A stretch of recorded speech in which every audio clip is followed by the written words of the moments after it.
For more than 2 decades, we've been educating our listeners about financial topics that are most important to you. Do you have enough money to retire? How will you keep from running out of money? What's your plan for managing market risk? What about taxes, inflation, and healthcare? Each week, we talk with an advisor at Lucia Capital Group about these issues and more. This is Managing Your Financial Future. Oh, there it is. Let's turn the mic on and all right, we're back. Yes, thank you. Managing Your Financial Future, the podcast. That's right. Johnny Dean, your podcast host, here with my good friend, Professor Rick Plum, certified financial planner, professional, and accredited wealth management advisor. I get a lot of the topic ideas from hanging out with people like Professor Plum and with other advisors as well. And first of all, Rick, this is something that I was reading an article, and I found out that you had read the same article, at least I think it was, about long-term care. And the headline was retirees, I better get this right. Let's see. Retirees are facing a $345,000 bill they never saw coming, and most aren't prepared. And the basic takeaway was that most people know these costs are out there for long-term care, but very few actually plan for them. And when they hit, they can force people to cut back or completely rethink their retirement. Has that been your experience with this kind of thing? Well, whenever we're doing planning, we're trying to do planning. Obviously, there are known issues. We know we need to spend X amount of dollars per month, per year. We know that we want to do these types of things. So we plan for that kind of an income. But there's always unexpected incomes. And there's one that is a pseudo unexpected. We all hate it, and we hope it's not happening. And that is a high health care bill. And whether it be a hospital issue, which is medically necessary, and those are going to be pretty big too, or a convalescent type, a long-term care issue. Both of them can have very negative effects, shall we say, on an individual's overall investment net worth, their portfolio, which can really mess up either a legacy or can really screw up, and this is where I look at it more importantly in my mind, is that it can really screw up the survivor needs of a married couple. Absolutely. And I'll tell you what, long-term care, this is one of those topics that people tend to ignore. In fact, you and I haven't talked about it on this program at least for a few years now. But I did want to cover it today, Rick, because we were on this video conference with advisors from around the country this past week, couple days ago, and you brought up the topic as something that financial advisors should be discussing with their clients, but they often don't. I don't know why. Is it because people don't believe they'll need it? Why would an advisor not bring this up? Because people don't like to talk about it. It is not a fun topic. It's an expense. And and going into retirement, the lower the expenses are, the easier it is to create a retirement income. You continue to add more expenses, whether it's taking out a mortgage just before you retire, or adding an insurance policy that typically in the old days, especially, had a monthly, semi-annual, quarterly, whatever premium. So you have to have cash flow to pay that premium, and it's not a fun cash flow. It's a cash flow that's going to an insurance that you, like many things, insurance, you hope you don't need. It's like the car insurance. We have to pay car insurance, and we hope we never actually use it. We're glad we have it when we need it. But sometimes when we have it and we need it, it's a pain in the backside to deal with, because the insurance companies don't like to pay out either. Nobody wants to pay out. Well, and if you compare it to life insurance, people don't necessarily mind talking about that because, I mean, based on historical trends, everybody dies. Need that. Yeah. I mean, you've got two states of being, alive or dead. We got two things. Pick one. Yeah. And most of us at some point in the next 100 years are going to experience the opposite state that we're in right now. So far, 100% of the people who have ever lived have died, except for those who are still alive. And they're probably going to die at some point. There's a very good chance of that. So let's get into this thing. There are two parts to this. Now, certainly for long-term care, I mean, first of all, it's unpredictable. They can raise rates, and they have. It is and it isn't. I mean, where we see the most acceptance or interest are in people who are getting ready to retire or younger, not necessarily in the need of it, but whose parents have needed long-term care, and maybe even both sets of parents in a married couple. And the family history says, you know what, you're going to need it too. And it's interesting. I mean, if you say, well, I'm just going to let my kids take care of me. I'm just going to move in with my kids. And that's all well and good up until the point where you say, at some point, do you want your kids changing your diaper? Do you want your kids bathing you? Do you want your kids doing all that for you? And it'd be like, maybe not. A common thing that I've heard among people, especially as they get older, is I don't want to be a burden on anyone, and they mean that sincerely. I mean, they're not just saying that. And you're right, Rick. This is how you got to think about it. So let's talk before we get into what I think is a really good idea for long-term care. Let's talk for a moment about the sort of traditional long-term care insurance. How has that worked? And by the way, that plays into the reason I think some people don't want to deal with it. I think so very much as well. But traditionally, we're going back 20, 30 years. We all have seen that this is going to be an issue, and it's not something that's just new coming on the scene. This has been a concern for decades. Now, 20 years ago, 30 years ago, maybe even more, the typical way to transfer that risk, which is what insurance is all about, is to buy a typical traditional long-term care policy, which is kind of like your auto insurance in some respects, in that you have to pay an ongoing premium every year, month, whether you set it up monthly, quarterly, semi-annual, annually. You paid an annual premium, and you got a specific set of benefits. Now, in many cases, that benefit was expressed as a dollar amount per day, and that dollar amount per day had, in most cases, an automatic cost of living adjustment. So it went up every year. I remember, 20, 30 years ago, we were buying $100 a day or $3,000 a month as a benefit, because that's what it was, what was required. Now that, $3,000 a month doesn't necessarily cut it when you're looking at nursing home care and things of that nature. If you have to go into the more heavy issues where they could be, I think the national average is over 90,000. If you want a private room or in a semi-private room, still like 75, 80,000 a year national average. Some states are significantly more expensive than others. So I mean, you got to have a decent, but that $100 a day going up at the maximum was 5% a year has basically kept pace with that. What has also kept pace was the premium. When people were buying these policies 20 years ago, 30 years ago, they were buying into a policy that they thought had a set premium or fairly set premium. And in the past 10, 15 years, the insurance companies have realized that they woefully underpriced the contracts that they were selling. And they can raise the premium. And they did. And in many cases, those premiums, after somebody's been paying for 10, 15 years, the premiums went up 100% or more.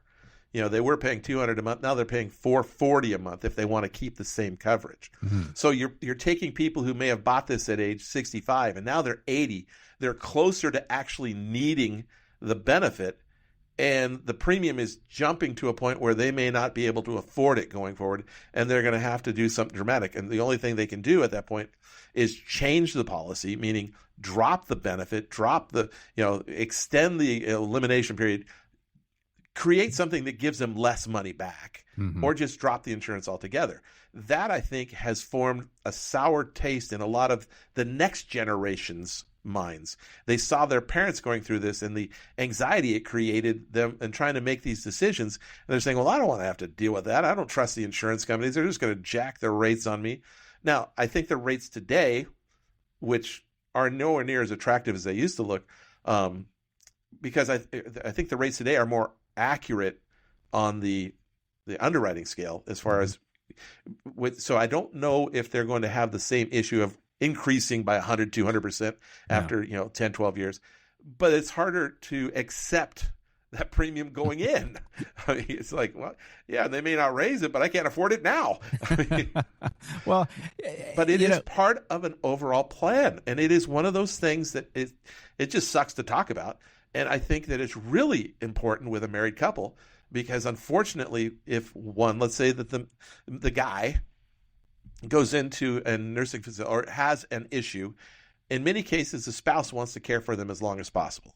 Out of whatever you want to call it, but they care for them. But in doing so, they're basically killing themselves because the guy is usually larger, and it physically it's very demanding on the smaller spouse, but they're taking care of them.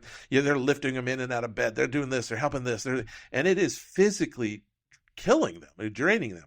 On the other hand, they have that choice, or they can then start paying somebody to come in and help them do that.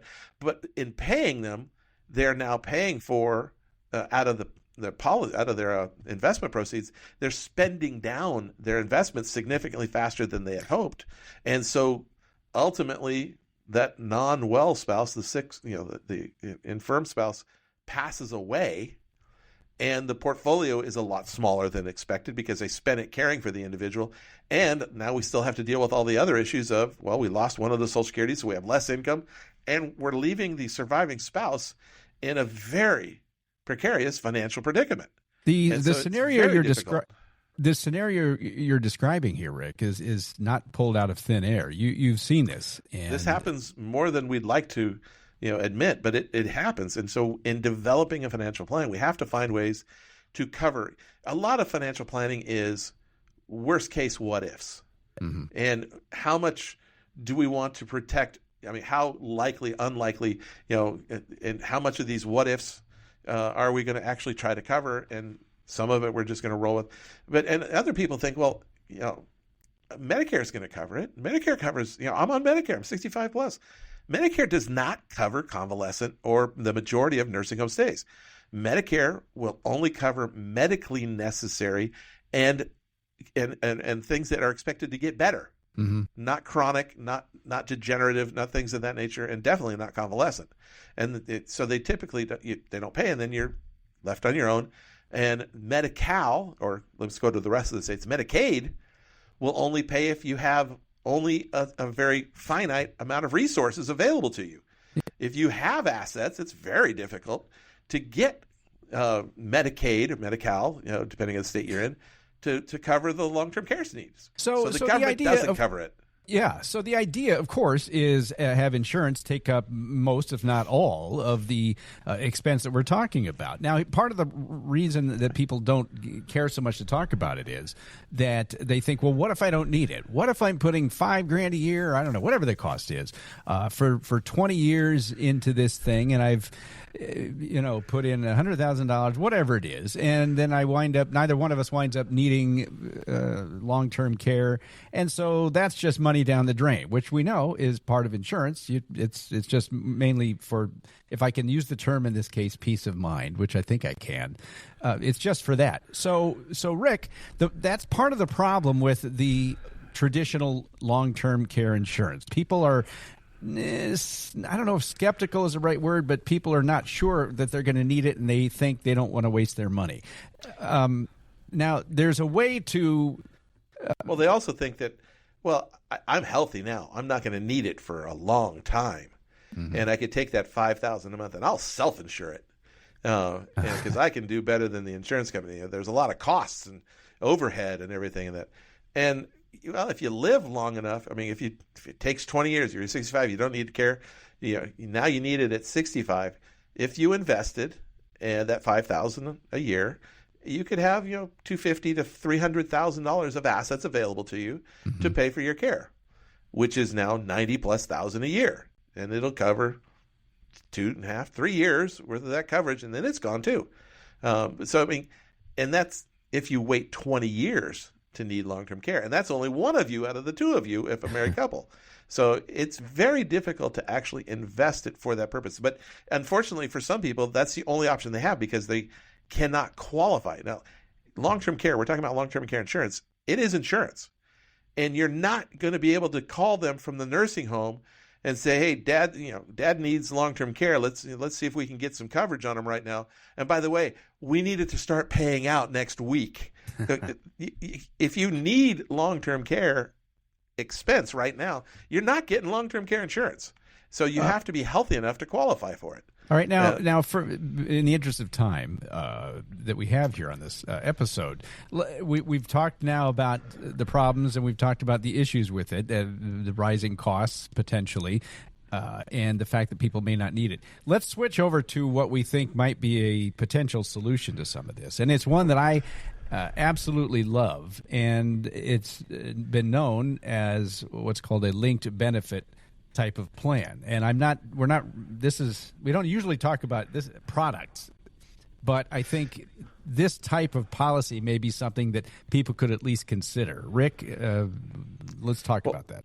Over the past couple of decades, these newer types of products come out to try to combat the issues of the increasing premium, the ongoing cash flow, the fact that if I don't need long-term care and I unfortunately die or whatever, that nothing comes back to me or my spouse or my heirs. And what if I need some money in the meantime? I just have to quit paying my premium. But so they've got these linked policies, and one of the more popular, so they come in two different forms. One is a life insurance-based link policy. One is an annuity-based link policy. I know I said the A word, but in some cases, they work. And this is one case where these particular types of products may be able to work for you and other individuals. The idea is that you can take a piece of a portfolio, you can carve off a piece of your portfolio and move it to a linked benefit contract. Most of them are annuities that are being sold now, but like I said, there are some life insurance ones. The life insurance ones are a little bit more complex, a little more difficult to understand, but you have more funding availability options. You can do some other things with it. But the easiest to understand is the annuity one. And I'll just use $100,000 for easy math. It doesn't have to be 100. It can be more. It can be less. And it comes where you're looking to try to tailor how much long-term coverage you might need. And so what happens is with these policies, it's relatively easy for the underwriting. I mean, unless you actually are using walkers, or if you have diabetes right now, you're not going to get it. If you've got cancer right now, you're not going to get it. I mean, obviously those things are going to kick you out. But if you're in reasonable shape and you can remember a few things, and you don't show any cognitive disorders, then you can probably get this coverage where for every dollar you put into the contract, you get $3 of benefit in the future. So you put in $100,000, there's $300,000 available for long-term care. Now, there's only three things that can happen going forward. One is you don't need long-term care, you don't need any money, and you die. The $100,000 plus maybe a little bit of earnings goes to your heir, whoever you've named as a beneficiary. You don't lose the money that you put into it. That $100,000 is going to be there come heck or high water, which also means that if you need it at some point in the future for something other than long-term care, if you say, you know what, I'm doing pretty well, I don't think I'm going to need long-term care. I'm now 98 years old. I've kind of passed that window, and I'm thinking I want to do a pretty cool round-the-trip vacation while I still can. I'm going to take my $100,000 back and go spend it. Forget the kids. And so the money is there available to you if you need it during your lifetime. So you're either going to die and not need long-term care, you want the money, or you're going to need long-term care. And if you need long-term care, they will pay out up to $300,000 in benefits over time. Now, it won't be in a 1-year time. It might be over 5 or 6 years. But you get $50,000, $60,000 a year for 5 years or so of long-term care coverage. So I turned $100,000 into $300,000. And like I said before, that's not the easiest thing in the world to do. I mean, it takes time to get that to grow like that. Now, and you can do it for a single individual, or you can have one policy cover 2 individuals, so joint, husband and wife in that case. And so you could direct this $100,000, say this is for my spouse and me.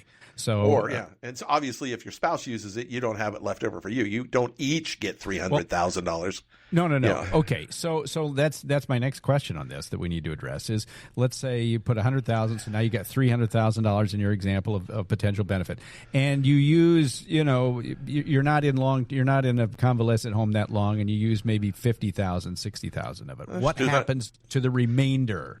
It's available if you've set it up right. The remainder is available to the spouse for long-term care. Okay, so I've used $50,000 of my $300,000 benefit.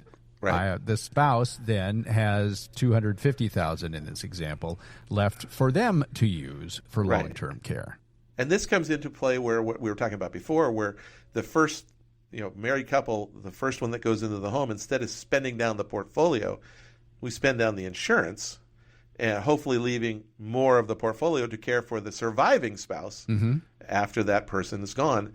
And by covering both lives, you don't have to pick which one's going to go in first, and that way you can the legacy may be hit if you only put it on do the one policy, because you may spend it on the first person and you don't have as much to spend on the second person, but the second person spends the portfolio if that's the case. Or you can spend. Now, I used a $100,000 example in $300,000 out. Like I said, it doesn't have to be 100. I think the least. I'm not totally sure on the smallest amount, but maybe 50,000 is the smallest amount you can put in. And I'm pretty sure the largest amount you can put in is 600,000, but that would give you 1.8 million of long-term care. And I don't think anybody really needs that much. So I think that's too much. Generally not. Yeah, generally most people not. don't spend that much in long-term care. I mean, it's expensive, but I don't think it's quite there yet. Give it time. Okay, so let's say then that the first spouse dies and they never used it. So in your example, we got $100,000 sitting there waiting for $300,000 of benefit. Now let's say the second spouse. Well, let's say the second spouse dies too, and nobody needs it. What happens to that $100,000 once both spouses are gone if neither one wound up needing long-term care? Goes to the named beneficiary. It'll be a little bit, maybe more than 100,000, but not much. What's happening is they're using the earnings that you would typically get in a contract like the 3 or 4% of earnings on a fixed annuity, a fixed CD type of portfolio. They're using those earnings to pay for the premium for that extra $200,000 of benefit. So the 100,000 isn't growing over time very much. But the 100,000 is still there. The 100,000 will be available if you don't need it for long-term care and you didn't spend any of it during your lifetime. The 100,000 will be there for your beneficiaries. So the good thing is that when the money, the quote unquote premium that you're paying, and what you can call in this case is the $100,000, is not gone in a linked benefit type of plan, where if you had put over the course of 10, 15 years, $100,000 into a traditional long-term care plan, but you didn't need it and your spouse didn't need it, that money is gone. In the case of the linked benefit, that money is not gone. It goes to a named beneficiary. Right. And this is typically done with non-IRA money. It's done with personal money. And one of the best funding sources for this kind of a contract is somebody that has an existing, what they call non-qualified personal annuity, not an IRA, that has built-in gain. Maybe, they put $50,000 into an annuity, 15 years ago, whether it be a fixed or variable, it doesn't matter, but it was a non-qualified deferred annuity, and now it's worth $150,000. I'm making numbers up. I don't know what it's worth. And they say, you know what? If I cash this in, I got to pay taxes on this $100,000 of gain. I put 50 and it's worth 100. Let's do a 1035 exchange of that over to one of these linked benefit policies and give you $450,000 of long-term care coverage. Now, if you need long-term care, that benefit is all tax-free. So if you do need long-term care coverage, you get all that out tax-free. Now, on the other hand, if you don't need long-term care and you die with it, your heirs are still going to pay taxes on that $100,000 of deferred gain, but you can't get out of that except for the long-term care. But it's a great way to do a great funding source. You can't use IRA money, but there are other linked benefit policies, life insurance policies and things that you can use by taking your distribution from your IRA. Maybe instead of putting $100,000 up front, you do $10,000 a year, and it gets you a similar benefit, but you didn't get a $100,000 taxable event pulling money out of your IRA. You pay tax at $10,000 a year, and you buy this long-term care policy with it. There's different ways to skin the cat, as they say. I guess probably not appropriate anymore in today's world. But. Oh, it's fine for now. All right, or you could just take a chunk of money if you have personal money sitting around. Personal money works, yeah, and you could put it in. Now, if you wanted to do this $100,000 thing, could you do say $20,000 a year over the next 5 years? Do they allow that? Have you seen policies that allow that? I'm sure they're available. I mean, we're not talking about a specific policy. We're talking about different policies that are out there. And I know that we could find the ability to do that if somebody wanted to do that. The benefit probably is scaled in, but you're not going to get any kind of long-term care benefit policy that starts paying next year if they think they're going to have to start paying next year, because that's not how insurance works. Yeah. They are very suspicious of that kind of thing, unless you got hit by a bus. Yeah, I mean, if it's an accident or something of that nature, they will obviously live up to it. But if you go into a nursing home because of a disease that normally takes years, they're going to say somebody lied somewhere, and they're going to have an issue with it. But just be straightforward. Don't lie, and you won't have a problem. Yeah, and you said that goes in a lot of things. Yeah, and you did say that a lot of these that this type of policy is underwritten a little bit more, a little more less lenient, strictly. Yeah, a little more lenient. But I mean, it is still, you do have questions. There's several questions, and they're not the most difficult. And there's an issue because depending upon how you answer the questions, if you ace it, I'll just say it that way, you get the 3 times coverage. If you bobble a little bit here and there, you only get a double on the coverage, but you still can get coverage. Well, okay. Now let me ask you, because we don't have a ton of time left in this episode, but what is your overall opinion? Now, mine, which doesn't count as much as yours, but my opinion is I personally love these types of policies. Now, what is your unbiased opinion, and is there anybody who really shouldn't consider this kind of thing? Well, who should not consider it? Well, obviously people who do not have any money, because then they don't have to worry about it. Medicaid will cover your need. You may not like it, but they'll cover it. You may be in a ward instead of a semi-private room, but hey, you got it covered. People that have $100 million, they probably don't need it either. They can probably afford the best coverage without this. Although I will tell you, people that have $100 million in many cases will carve off $100,000, $200,000 or put in this just to protect their own portfolio, so they don't have to spend their own money doing it. So it's just a matter of, also there are people that have certain medical histories that mean that they're never going to need long-term care. They're either going to be alive or dead. They have the kind of history that says if it happens or when it happens, it's immediate and permanent. And so like everybody in their family died by having their head explode spontaneously. So some people look at it like that, and say, well, I'm not going to need long-term care, I'm just going to die. So I need life insurance. That would be nice. But I mean, it's and a lot of people think that just take me out in the desert and leave me. I'll just let me rot in my house or whatever. And it doesn't work that way, unfortunately. And I think that having some amount of coverage creates a nice financial backstop, but it also creates a nice emotional backstop. And you don't have to cover the whole in my example, the $90,000 need per year because if you are a single individual, you're living your life, going along, you're spending money doing X, Y, Z. Well, if you go into a nursing home, you're not doing Y and Z anymore. You're only covering X, the basics. And so some of the money that you had for lifestyle can now be redirected for life. If you're a married couple, same thing's happening. So you don't necessarily need to cover every penny of the need, but having some coverage sure takes a lot of the weight off the shoulders of the individuals that are trying to, work behind the scenes and do it. So you like these policies? I do. I do not have a problem with these policies at all. And we talked about how very quickly rising premiums tend to affect traditional ones. I mean, this you would put in that money and you have a defined type of benefit amount, and that's not going to change. Now, the how far the benefit goes may change based on the costs involved, what inflation does to the cost over time. Yeah. You put in the $100,000 in the example that I was using. There's no additional premiums going to be ever required. They can't raise the premium. It is what it is. And the $300,000, the benefit that you get when you sign up for it is the benefit you get. It won't go down. So they can't mess with you in the future, so to speak.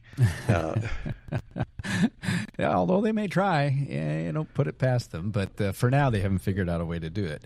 These are called linked benefit policies. And I said this at the top, but I don't generally talk product because everybody's got different situations and different things do different things for people. But One of the things that people need, will likely need in their lifetime, is some form of long-term care. There's a percentage, Rick. I don't know what it is. Well, the last study I saw that said 7 out of 10 individuals age 65 or older at some point will need some amount of care. That doesn't mean full nursing care. It may need home health care, adult daycare, whatever. There's multiple levels of this. But 7 in 10 are going to need it. And this podcast today isn't about necessarily the product, this linked benefit thing. That is one solution. Yeah. But I think every plan has to have some kind of thought process involved in what happens if. Mm-hmm. And one of the bigger negative impacts on a portfolio is the medical expense. Mm-hmm. As I said, it could be either just straight medical or it could be convalescent. So you have to have a plan of action, whether it's buying insurance to cover that plan or creating a portfolio that's set aside and earmarked for that particular purpose. That's part of the planning process. We have to figure out how to cover it. Well, if you're interested in long-term care type of things, it's good to talk to somebody who knows about it. I wish... When I talk about our guides that we have, I don't have one on this. I mean, Rick, you're not an insurance company, and so that's not something you advise people on it. But this kind of stuff is taken care of by certain insurance companies. These are the types of things that I think advisors really need to talk to their clients about. And I wish more people knew about this type of policy because, once again, it's something that I haven't done yet.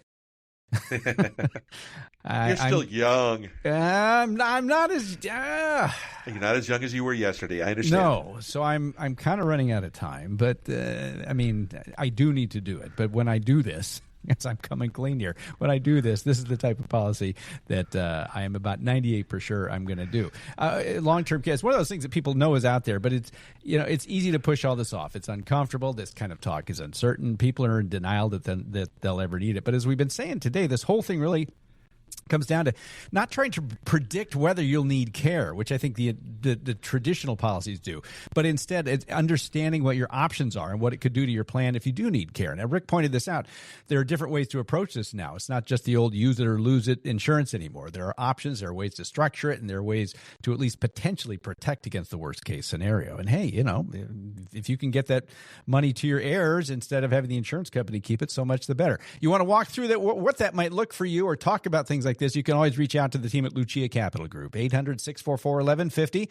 Number again, 800-644-1150. These are the types of planning conversations that don't always happen, but probably should. By the way, you can also head over to luciacap.com, LUCIACAP.com. We have some guides for you there. As I said, I don't have one for this, but we can give you information if you need it. We talk about the bucket strategy, retirement income, Social Security, rollovers, estate planning, all that designed to help you start thinking through these issues just a little bit more clearly. And if you found this helpful, make sure that you subscribe. You subscribe to the podcast, Apple Podcasts or Spotify. That way you don't miss anything. We cover a lot of ground on this show, as we showed you today, and it all tends to be built on itself over time. We are, speaking of time, out of time for Professor. By the way, Rick, you did a great job. I'm really proud. Not only did you explain this to the advisors on the call on Wednesday or this past week, but you also did it really well today. I got to give you kudos. Thank you. Yes, I'm still fighting this cold in the background, but I'm making it through. Hey, we're making it work, man. We're making it work. All right. For Professor Rick Plum, certified financial planner professional and accredited wealth management advisor, I am your illustrious podcast host, Johnny Dean. Thanks for spending some time with us, managing your financial future. We'll catch you all again next time. The information provided should not be considered specific tax, legal, or investment advice and is not specific to any individual's personal circumstances. Each taxpayer should seek independent advice from a tax professional based on his or her individual circumstances. These materials are provided for general information and educational purposes based upon publicly available information from sources believed to be reliable. The information in these materials may change at any time and without notice, and its accuracy cannot be guaranteed. Content in this material is for general information only and not intended to provide specific advice or recommendations for any individual. The information provided is not intended as tax or legal advice. Always consult a tax or legal professional for specific advice regarding your individual situation. There's no guarantee that any investment strategy will meet its stated objective. All investments involve risk, including potential loss of principal. Long-term care coverage policies and provisions may not be available in all states. Approval may be subject to the terms and conditions of the insurance company. Insurance product guarantees are subject to the claims paying ability of the issuing insurance company and are subject to their terms and conditions. Examples cited are hypothetical, are for illustrative purposes only, are not guaranteed and subject to potential federal and state law amendments. There's no guarantee that you will achieve the results discussed or illustrated. Annuity protection guarantees are based on the claims paying ability of the issuing insurance company. Annuities are not FDIC insured. Certain terms and conditions apply, so please read insurance company materials carefully. Before investing, carefully consider variable annuities investment objectives, risks, charges, and expenses. Read the prospectus carefully before investing. IRA withdrawals will be taxed at ordinary income rates. Withdrawals prior to age 59.5 may also be subject to a 10% penalty tax. CDs are FDIC insured up to $250,000 per deposit or per insured bank for each account ownership category. The information provided is based on current laws, which are subject to change at any time. Lucia Capital Group is not affiliated with or endorsed by the Social Security Administration or any government agency. Social Security rules can be complex. For more information about Social Security benefits, visit the SSA website at ssa.gov or call 800-772-1213 to speak with an SSA representative. Rick Plum is a registered representative with, and securities and advisory services offered through LPL Financial, a registered investment advisor and member FINRA SIPC. LPL Financial California Insurance License Number 05-18721. LPLIA California Insurance License Number OB91442.